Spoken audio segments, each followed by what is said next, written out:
حضرت مولانا حافظ و قاری عبدالحفیظ صاحب قبلہ اشرفی مقدس العالی بغرض خطاب ہمارے اور آپ کے درمیان تشریف لا رہے ہیں۔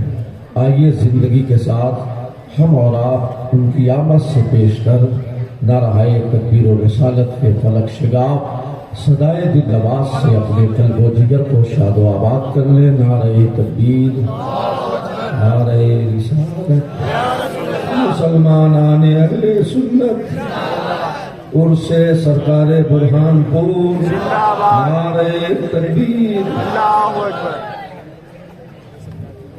السلام علیکم ورحمۃ اللہ وبرکاتہ۔ نحمده ونصلي ونسلم على حبيبه الكريم وأما بعد، أعوذ بالله من الشيطان الرجيم، بسم الله الرحمن الرحيم، واذكروا الله كثيرا لعلكم تفلحون، صدق اللہ العظیم۔ آئیے سب مل کر ایک مرتبہ بارگاہ رسالت میں درود پاک کا ہدیہ پیش کریں۔ معزز سامعین کرام، یہ میرا مادر علم ہے اور مفتی صاحب قبلہ جو تشریف فرما ہے، لگ بھگ اس سرزمین سے 52 سالوں کا تعلق ہے اور آپ نے اتنی پوری زندگی کا وقت یہاں صرف کیا۔ ہمارے ساتھی قبلہ تشریف فرما ہے، یہ علماء کرام کی جماعت، یہ صوفیاء کرام کا ہجوم اور یا مریدین، متقدین، متوسلین کی ایک تعداد، عرس شفیع کے اس عظیم شان موقع پر اور اس مقدس رات میں ہم حاضر ہیں جو 1,24,000 کم و بیش انبیاء کو رب تبارک تعالیٰ نے جس کی نبوت کا اعلان کرنے کے لیے بھیجا تھا، آج کی رات میں اسے اپنی بارگاہ میں مکمل زیارت کے لیے بلایا اور صاف اپنی زیارت سے نواز کر کے فرمایا۔ تو میں درود پاک پڑھ لیجیے۔ آیت کریمہ کی جو تلاوت کی میں نے واذکروا اللہ کثیرا لعلکم تفلحون، یہ جو خانقاہیں ہیں نا، یہ ذکر کی ایک عظیم شان مرکز کا نام ہے اور جتنے بھی مریدین و خلفاء ہیں، ہمارے پیر و مرشد شاہ بخش اللہ سرکار برہان پور بھی ایک ایسی ذات کے خلیفہ ہیں، تھے نہیں ہیں اور انشاءاللہ قیامت تک رہیں گے۔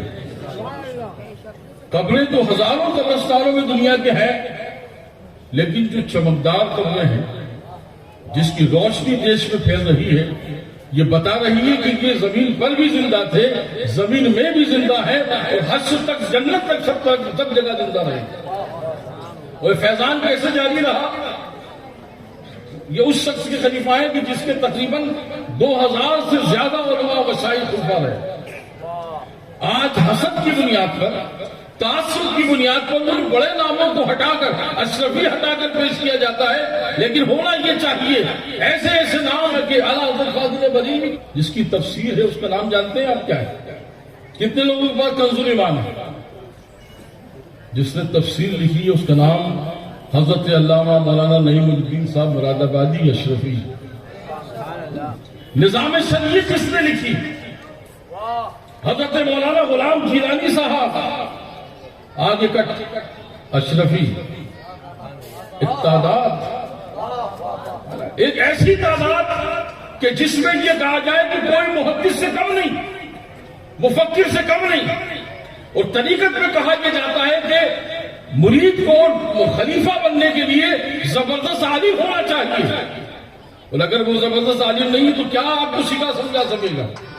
لیکن امیر خسرو فرماتے ہیں کہ اگر عالم نہیں ہے تو پھر زبردست عاشق ہونا چاہیے، ایسا عشق ہونا چاہیے کہ عقل آمد دین و دنیا شد خراب، عشق آمد دونوں عالم کامیاب۔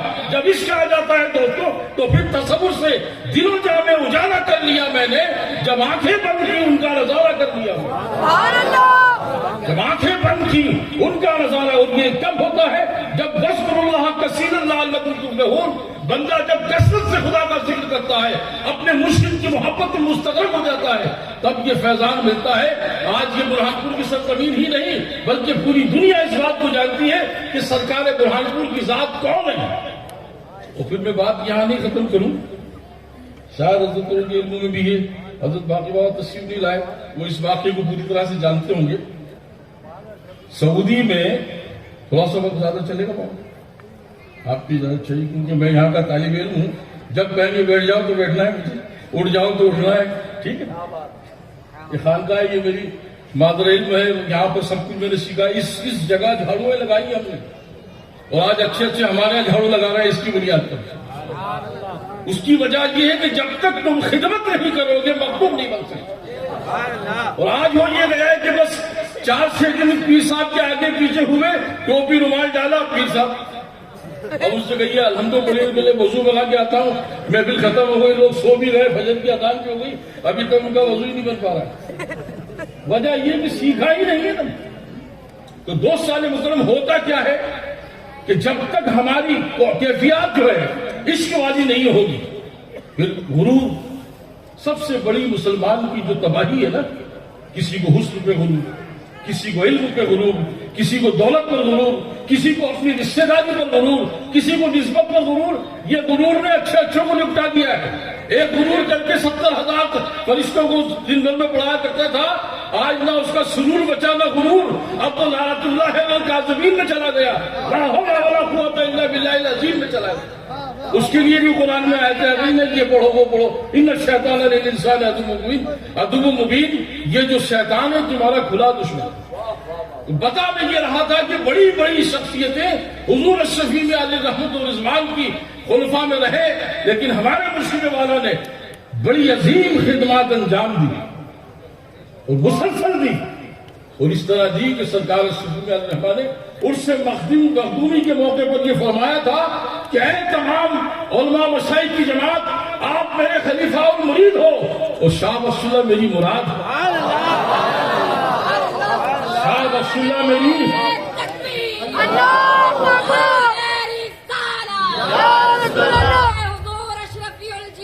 زندہ باد، زندہ باد،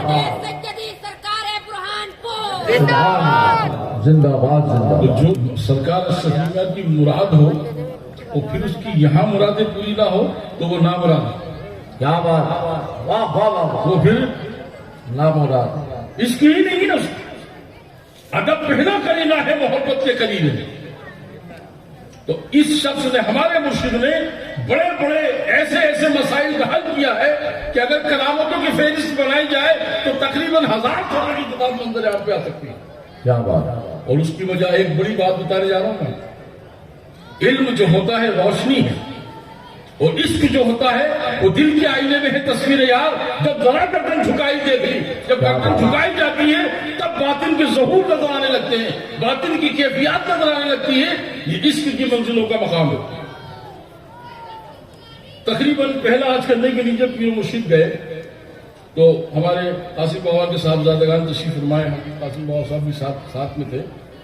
73 یا 74 کا واقعہ. آپ کی توجہ ہے نا، ظاہر مرتبہ بآواز بلند درود شریف پڑھ دیجیے. اور یہ شب معراج ہے، آپ کی معراج بستر تک ہے، لہذا یہ جو رات ہے آپ کو رات بھر جاگنا ہے نا. بابا نے بتایا کہ ہم فجر کی اذان یہیں دیں گے اور یہیں جماعت ہوگی انشاءاللہ تعالی. اب دیکھنا یہ ہے کہ شب معراج سے کتنے لوگوں کو محبت ہے. آج کی وہ رات ہے کہ جس رات میں ہمیں نماز ملی. اور نماز کا فیضان یہ ہے کہ جب آدمی، نماز وہ چیز ہے دوستان مکرم، جیسے گاڑی میں پھاٹک ہے، BMW کوئی لے آئے، بڑا شاندار کار ہے، اسٹیئرنگ بڑھیا ہے، کانچ ہے، AC لگا ہوا ہے، شاندار انتظامات. انجن نہیں ہے تو 800 بھی انجن ہے تو چلے گی، اور دنیا کی سب سے مہنگی کار بھی انجن ہے تو. اب صوفیہ فرماتے ہیں کہ یہ جو جتنے عملیات آپ کرتے ہیں نا، کوئی جو ہے وہ اللہ کا ذکر کر رہا ہے، کوئی درود شریف کا ورد کر رہا ہے، کوئی تلاوت قرآن کر رہا ہے، اب ان سارے اذکار و ذکر کو ملا کر خدا کی بارگاہ میں مقبول کرنا ہے. تو نماز اس پورے ذکر کی گاڑی کا انجن ہے. جب بندہ یہ سارے اذکار کر کے بارگاہ خداوندی میں کھڑا ہوتا ہے اللہ اکبر کہہ کے تو وہ سب کے سب کانچ اپنا کام کرنے لگتے ہیں، اسٹیئرنگ اپنا کام کرنے لگتا ہے، پوری گاڑی کا سسٹم اپنے آپ کرنے لگتا ہے. اس لیے کہ انجن جو ہے نماز ہے. وہ قرآن میں آپ کے ہر جگہ فرمایا ہے، کہیں فرمانا اقیم الصلاۃ علی ذکری، نماز جو ہے سب سے بڑا ذکر ہے. کئی فرمایا کہ الصلاۃ تنہی عن الفحشاء والمنکر ولذکر اللہ اکبر، یعنی نماز بغیر اس کے نہیں. اور یہ وہ لوگ ہیں کہ جنہوں نے نماز سے کبھی روگردانی نہیں کی، ہر وقت اپنے طریقے سے بڑی عظیم طریقے سے نماز پڑھتے رہے. مخدوم پاک کے بارے میں آپ جانتے ہیں، کبھی لطائف اشرفی کا، کبھی وظائف اشرفی کا، کبھی معمولات اشرفی کا، کبھی صحائف اشرفی کا آپ نے مطالعہ کیا ہے؟ نہیں کیا ہوگا. 300 رکعت نماز 5 وقت کی، جو 12 رکعت نماز ہے شاید 5 وقت کی، کتنی رکعت ہے؟ یہ طالب علم ہے اپنے لوگ، میں بھی طالب علم ہوں. کتنی رکعت ہے 5 وقت کی؟ 18 20 22 کتنی؟ ایک آدمی تو بتائیے. 48 رکعت 5 وقت کی، فجر ظہر عصر مغرب عشاء. اپن کچھ سیکھنے کے لیے آیا الحمدللہ. ابھی بیان مفتی صاحب کا اور دیگر علماء کا ہوگا. میں تو آپ کے ساخل ذہن کو پوری طرح بیدار کرنا چاہتا ہوں. کتنی رکعت؟ 48. فجر 4، ظہر 12، عصر 8، مغرب 7 اور عشاء 17. اس کے بعد نہیں ہے کوئی خطرہ. یہ ملا کر ہو گئی کتنی؟ 48. اس کے علاوہ کتنی رکعت پڑھتے تھے مخدوم پاک؟ 300 رکعت مسلسل. اسی لیے تو دنیا ہی کہتی ہے اشرف زمانہ ہے، دائمی حکومت ہے. کل بھی تاج والے تھے، اب بھی تاج والے ہیں. شملہ کا تخت چھوڑ کے غوث الورا ہوئے، یوں سلطنت کے ترک نے سلطان بنا دیا. 300 رکعت نماز کھڑے رہ کر پڑھا کرتے تھے. اور یہاں تک کہ تہجد کی نماز میں پہلی رکعت میں یاسین شریف، دوسری رکعت میں سورہ رحمان، تیسری میں سورہ نوح، چوتھی میں جن، اور اس طرح بڑی صورتوں سے تہجد کی نماز پڑھی جاتی.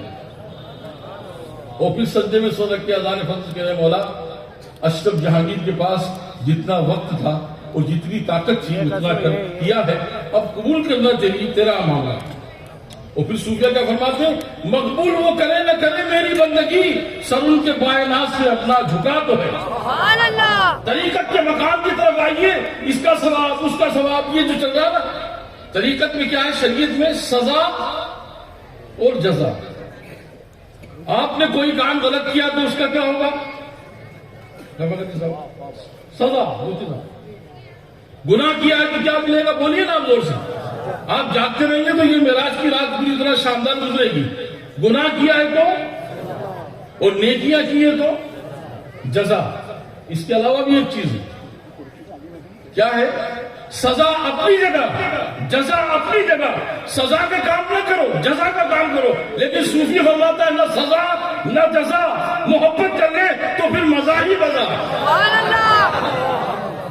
محبت کر لے تو مزہ ہی مزہ ہے. اور جو مزہ لینا چاہتا ہے آج وہ ان خانقاہوں میں اپنے دل کو جھکائے، اپنے وجود کو جھکائے اور پھر ان بزرگان کا فیض حاصل کرے تو سزا اپنی جگہ رہ جائے گی. جزا کا کوئی مسئلہ نہیں ہے. حضرت معروف کرخی رضی اللہ تعالیٰ فرماتے ہیں کہ 3 قسم کی عبادت گزار ہوتے ہیں. ایک ثواب کے لیے، یہ لائٹ لگاؤ ثواب ملے گا، یہ جازم بچھاؤ ثواب ملے گا، کھانا کھلاؤ ثواب ملے گا، یہ مزدوری. اتنی رکعت پڑھو. یہ طلبہ کی جماعت بیٹھی الحمدللہ، یہی ہم بھی بیٹھا کرتے تھے، وہاں ہوا کرتا تھا جلسہ الحمدللہ. مجھے اس خانقاہ سے جڑے ہوئے اپنے بچپن سے لگا کر 55 تک 52واں سال یہاں پہ گزرا ہے الحمدللہ. اور یہ میرا 49واں بغیر ناگا سے اس سے کرونا چھوڑ دیا. کرونا جو تھا نا وہ سب کو کام سے لگا رہا. کرونا گھر میں بیٹھ کے کیا کرونا ہے نا، کب تک کرونا، کیسا رونا، کہاں کا رونا، کرونا. جی میں آئے تو نماز پڑھو، نہیں تو کام کچھ بھی ہو گھر میں بیٹھ کے آرام کرو نا. ہر آدمی کرو. ایک بات اور میں آپ سے کہہ دوں، ابھی تک بھی ہمارے ہندوستان والے افریقہ سے لوگ آئے ہیں. آپ نے ہمارے یہاں کی جھانسی کی رانی کا نام سنا ہوگا. جھانسی کی رانی کا سنا نا؟ جن لوگوں نے نام سنا ہاتھ اٹھائیے. لیکن ایک وہ چیز ابھی ختم نہیں ہوئی ہے، اب جھانسے کا راجا ہے.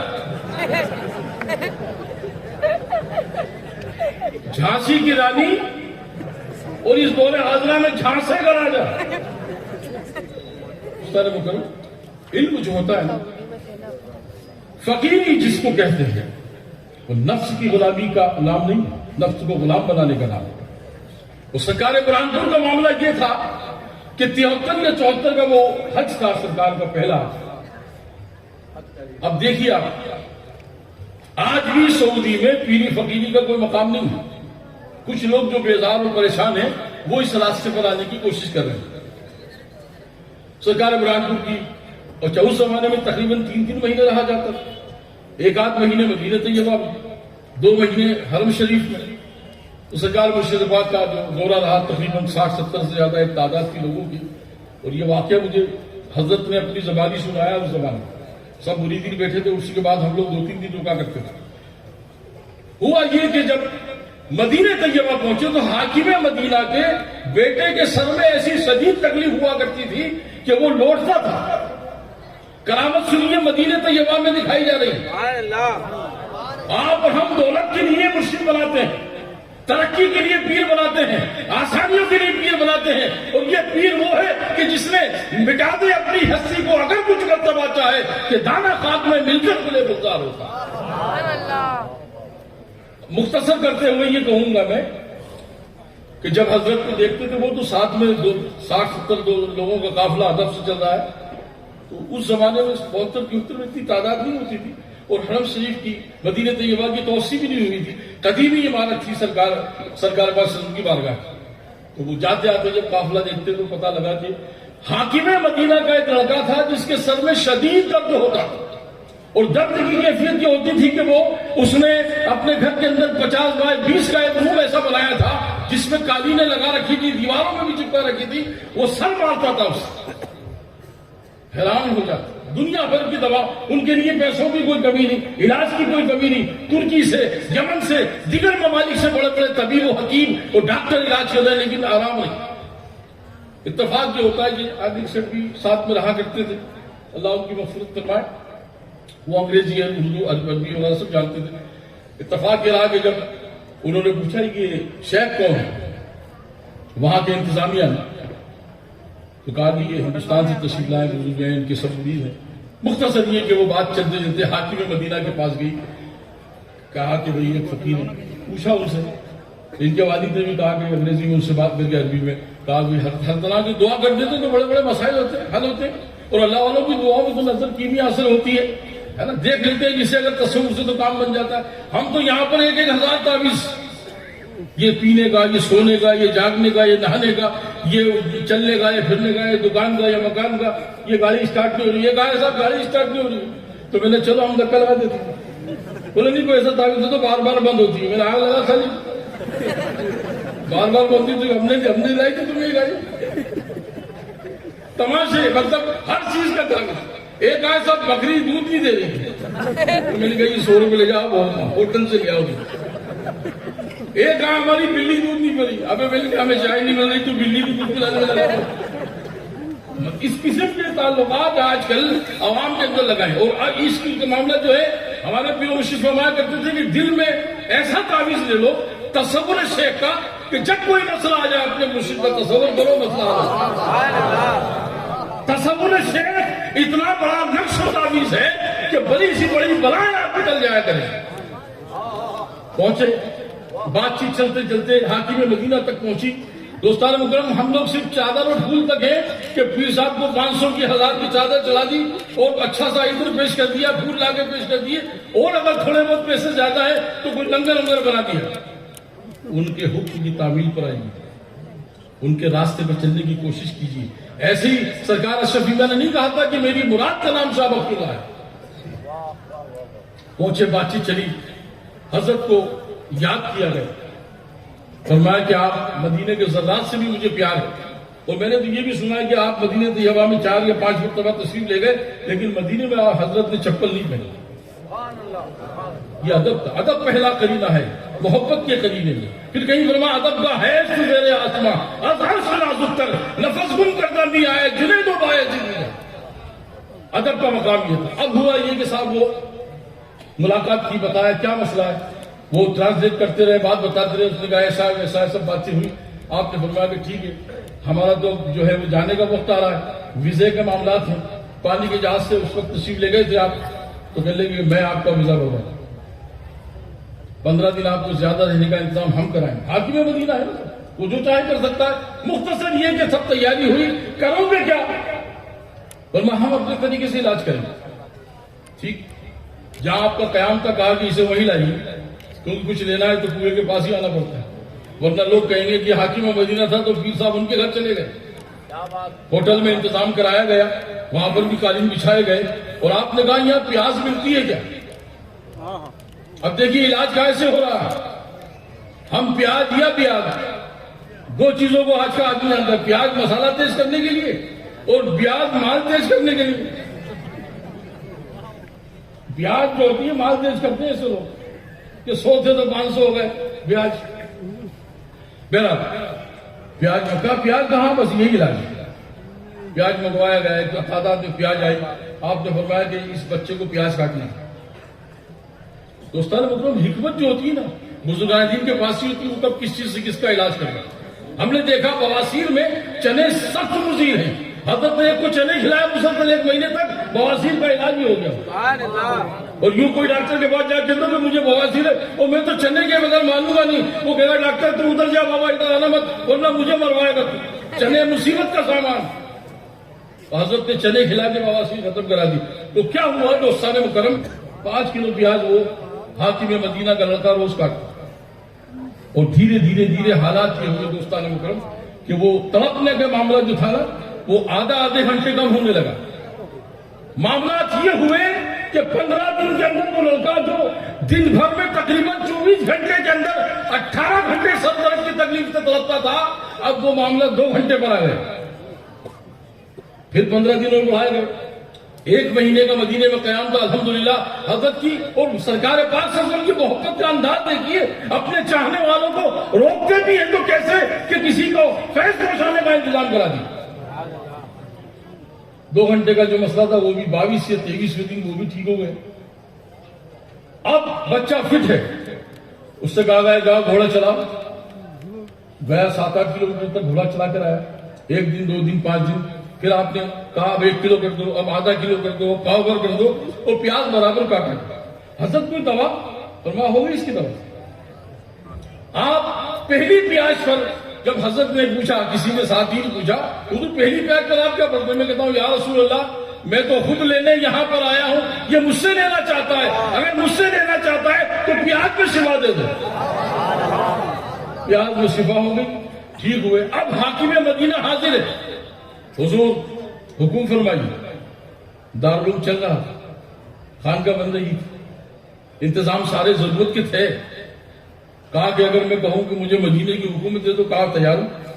حاکم مدینہ کہہ رہا ہے میں کہوں کہ مجھے 10 کروڑ دے دو, تیار ہوں. فرمایا مجھے کچھ نہیں چاہیے. نہیں کچھ تو لینا پڑے گا, عرب کے لوگوں کا دستور ہے کہ وہ کچھ تحفہ ضرور دیتے. فرمایا اگر کچھ دینا چاہتا ہے اور تو تیری خواہش یہ ہے کہ میں اس کا بدلہ کچھ دوں تو میں جو کہوں گا وہ حکم کی تعمیل ہوگی. فرمایا بالکل ہوگی, جو میرے اختیار میں ہے. فرمایا کہ روضہ رسول پاک کے اندر کی حاضری کرا.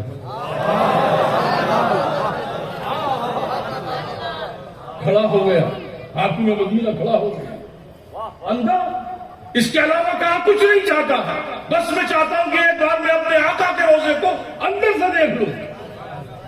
پیشانی سرکار کی چھوئی اور کہا کہ کل فجر تہجد آپ کے ساتھ ہی پڑھیں گے اور فجر کی حاضری اندر ہوگی انشاءاللہ تعالیٰ.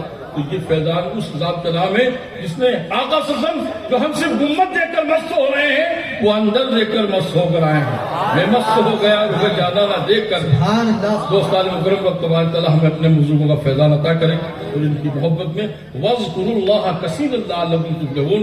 ذکر کرتے رہو, اپنے مرشد کا ذکر بھی عبادت ہے, اور اگر اس میں آپ کا معاملہ چل گیا تو کامیابی کی زندگی ہے. ورنہ یاد کی مرضی کی خاطر یاد کا دم بھر کے دیکھ, سب تماشے کر چکا, یہ بھی تماشا کر کے دے گا.